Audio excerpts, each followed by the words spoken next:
Hi, everybody. My name is Deborah Kelly. I'm from a few places, including Peachland and Cabo San Lucas, Mexico. I have a question for all of you. Have you ever been sitting on a beach, gazing at the ocean, the warm sunshine on your face, toes in the sand, thinking out loud, I don't want to go home. I want to live here. I did just that in 1993. I'm a mother of three amazing grown-ups. I'm a successful realtor and a newly published author of a book called Wait a Year. It's a funny story with a dark side, a dash of crazy, heartache, hurricanes, expat life, all spelling disaster. After my husband of 13 years left me, 1992, I wanted to end my life. I started planning the details of my suicide without telling anyone. I really felt there was no way out of the pain. And I was an expert at pretending everything is fine. I was living a normal life in Edmonton, an older house, white picket fence, kids in hockey, dance, we even had a dog. The perfect family. For as long as I can remember, I had always dreamt of living at the ocean. So before killing myself, I thought, why not wait a year? So I packed up my three kids, they were 4, 9, and 11, followed my dream to live at the ocean. We moved 3,000 miles south, and from all that was familiar to us, what could go wrong? It's not an easy time arriving to the small fishing village of Cabo San Lucas in the summer of 1993, unbearably hot, humid, burning temperatures, no telephones, no TVs, not knowing a word of Spanish. Every day was worse than the day before, being ripped off, fighting cockroaches, scorpions, school dungeons, hurricanes, a burning car, and the new sex singles scene. Ugh. Broken, suicidal, I realized quickly you take yourself with you, even to paradise. I met a Cracker Jack box full of expats, and like me, all running from something. They qualified for the wanted and the unwanted. After a few months of daily disasters, one being my 4-year-old almost drowned in a pool and was stung by a jellyfish all on the same day, day one. Another being our older car I had just overpaid, without air conditioning, started on fire in the middle of a desert, stranded us along a highway in a rainstorm, which put the fire out. Another, after a devastating tropical storm, I started losing my hair from the stress of it all. That night, I was sitting alone in a small, tiny restaurant, sobbing out of control at the end of my rope. And that's when an angel named Annie, she saw me, sat down, grabbed my hand, and in the sweetest voice said, "What's wrong, honey?" The whole messy story came out, and she listened to every word between the tears and kindly said, "Okay, it'll be okay," over and over. "It will be okay." I believed her. I soon discovered I was much tougher than I thought. Finding an inner strength, true grit shows up when you're at your lowest. I had a case of the fuck-its, also known as surrender.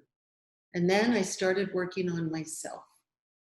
The 12 steps of codependent recovery, journaling, learning to forgive and set boundaries, finding my voice, and my life started to shift for the better.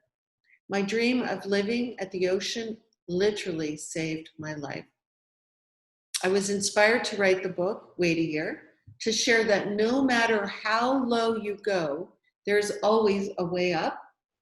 I am now dedicated to bringing people together with a shared vision of how to live big, be free of all that stops you, and I want to pay it forward. I've journaled for over 27 years, detailing my darkest days, my biggest joys. I've always known my inner voice of shame and helplessness are the same as many other women and men. But we can't talk about it. It's too vulnerable, way too difficult. It's not coffee talk. I wanted to share about suicide, how I turned the corner and wanted to live. and then how to live. I created a tool belt for living life, a peace-filled big life, especially for when life throws you curveballs. I earned my black belt in codependent recovery. I know the story is funny and unique and inspiring. People are asking me, hey, what about the kids? How did they make out? Well, my kids lived it with me. They didn't know the whole story until February of this year, 28 years later. Before I could publish Wait a Year, I had to share with my kids the story, including the dark truth.